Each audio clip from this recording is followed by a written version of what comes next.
Welcome to StudyNurseIQ's comprehensive review of hypertension and heart failure pathophysiology. Today, we'll explore the intricate mechanisms that regulate blood pressure in our bodies. Blood pressure regulation is a complex interplay of multiple systems, including baroreceptors and chemoreceptors that maintain vascular tone, endothelial factors that affect blood vessel diameter, kidney function, and genetic influences. A fundamental equation to remember is that blood pressure equals cardiac output multiplied by peripheral vascular resistance, or COX PVR equals BP.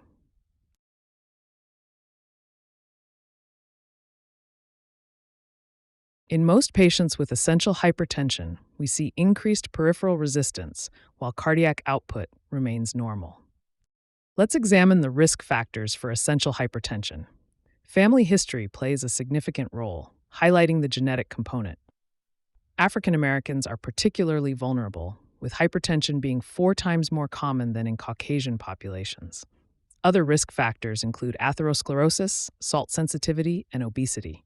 Age-related arterial stiffening, insulin resistance, elevated A1C, and smoking also contribute to hypertension development. Secondary hypertension can arise from conditions like Cushing's disease, use of diet pills or certain herbal supplements, and hyperaldosteronism syndrome. Hypertension develops through 2 main pathways: increased cardiac output and elevated systemic vascular resistance. Increased cardiac output can result from conditions like hypervolemia, stress, and pheochromocytoma.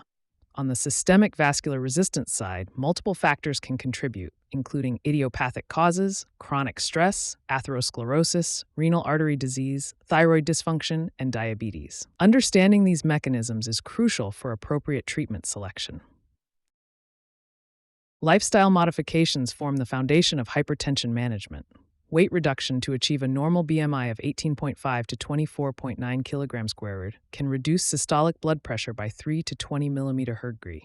The DASH diet, rich in fruits, vegetables, and low-fat dairy products while limiting saturated fats, can lower systolic pressure by 8 to 14 millimeter Hg. Reducing sodium intake to less than 2.4 grams per day contributes a 2 to 8 millimeter Hg reduction. Regular aerobic activity for at least 30 minutes daily can decrease pressure by 4 to 9 millimeter Hg. Moderating alcohol consumption and avoiding tobacco are also essential steps in blood pressure control. Antihypertensive medications encompass several major drug classes. These include aldosterone receptor antagonists, angiotensin receptor blockers, ARBs, ACE inhibitors, and alpha blockers. Beta blockers come in various forms, including selective beta-1 blockers, combined alpha-beta blockers, and those with intrinsic sympathomimetic activity. Calcium channel blockers are divided into dihydropyridine and non-dihydropyridine categories. Other options include central alpha-2 antagonists, direct renin inhibitors, vasodilators, and various types of diuretics. The JNC8 guidelines provide clear treatment thresholds based on age and comorbidities. For patients over 60, treatment should begin when blood pressure exceeds 150/90, with that same value as the treatment goal. Younger patients and those with diabetes or chronic kidney disease should start treatment at 140/90, aiming to maintain pressure below that threshold. African American patients, with or without diabetes, typically respond best to thiazide diuretics, particularly hydrochlorothiazide, as first-line therapy. Different populations require specialized approaches to hypertension management. Pediatric patients need age-based definitions and treatment strategies. In geriatric patients, we see increased prevalence of hypertension and must consider age-related changes in drug metabolism. Women require special attention, particularly regarding oral contraceptive use and pregnancy-related hypertension. Treatment responses vary among racial and ethnic minorities, necessitating tailored approaches to achieve optimal outcomes. Heart failure pathophysiology begins with decreased cardiac output, leading to reduced blood pressure and renal blood flow.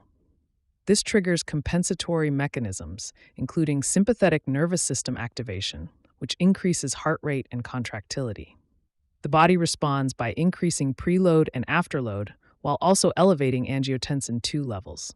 These changes ultimately lead to cardiac remodeling, potentially worsening the condition over time. Heart failure classification systems help guide treatment decisions. The ACC-AHA staging system progresses from Stage A, identifying patients at risk, through Stage D, indicating refractory heart failure. The New York Heart Association classification focuses on functional limitations, ranging from Class 1 with no limitations to Class 4 with symptoms at rest. These systems work together to provide a comprehensive picture of disease severity and guide appropriate interventions. Treatment approaches vary by heart failure stage. Stage A focuses on risk factor management and ACE inhibitor therapy. Stage B builds on this by adding beta blockers. Stage C patients require a combination of ACE inhibitors, beta blockers, diuretics, and possibly digoxin. Stage D calls for advanced interventions such as automatic implantable cardioverter defibrillators, heart transplantation, or hospice care when appropriate. Successful heart failure management requires a comprehensive approach combining risk factor control, appropriate treatment selection, and careful monitoring. Patient education plays a crucial role, helping individuals understand their condition and treatment plan. Regular follow-up care ensures proper medication adjustment and early detection of any complications. Aerobic exercise, when appropriate, can help improve functional capacity and quality of life. Diuretics are essential medications in managing both hypertension and heart failure. Thiazide diuretics work well for mild to moderate hypertension. Loop diuretics like furosemide are crucial for managing fluid overload in heart failure. Carbonic and hydrase inhibitors have specific indications, while potassium-sparing diuretics help maintain electrolyte balance. Understanding these different classes is crucial for appropriate drug selection. The nephron is the key site of diuretic action. Different classes of diuretics work at specific locations along the nephron. Thiazides act in the distal convoluted tubule, while loop diuretics work in the ascending loop of Henle. Understanding these mechanisms helps explain their varying effects on electrolyte balance and their role in managing different conditions. ACE inhibitors and ARBs work through related but distinct mechanisms. ACE inhibitors prevent the conversion of angiotensin 1 to angiotensin 2, while ARBs block angiotensin 2 receptors directly.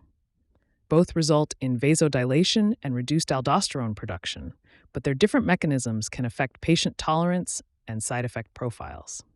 Beta blockers and calcium channel blockers represent two more crucial drug classes.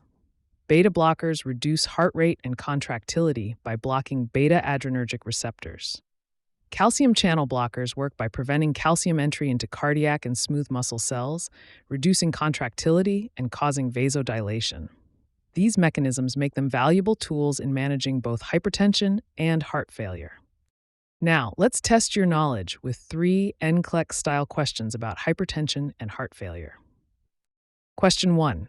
A patient with stage C heart failure is prescribed lisinopril.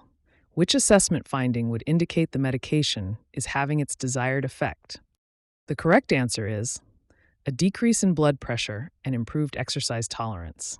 Lisinopril, an ACE inhibitor, works by reducing blood pressure through vasodilation and decreasing cardiac workload. This allows for better cardiac output and improved functional capacity. Question 2. A patient with hypertension reports following a low-sodium diet but still has elevated blood pressure. Which additional lifestyle modification would be most beneficial to recommend? The correct answer is 30 minutes of moderate aerobic exercise daily. Regular physical activity can lower systolic blood pressure by 4 to 9 mmHg. This, combined with dietary changes, provides additive benefits for blood pressure control. Question 3. A patient is taking furosemide for heart failure. Which patient teaching point is most critical? The correct answer is monitor daily weights and report gains of 2 to 3 pounds in 24 hours. Rapid weight gain can indicate fluid retention and potential worsening of heart failure. Early recognition allows for prompt intervention and dose adjustment if needed. Thanks for watching StudyNurseIQ. Follow us on YouTube at StudyNurseIQ, Nursing Made Simple.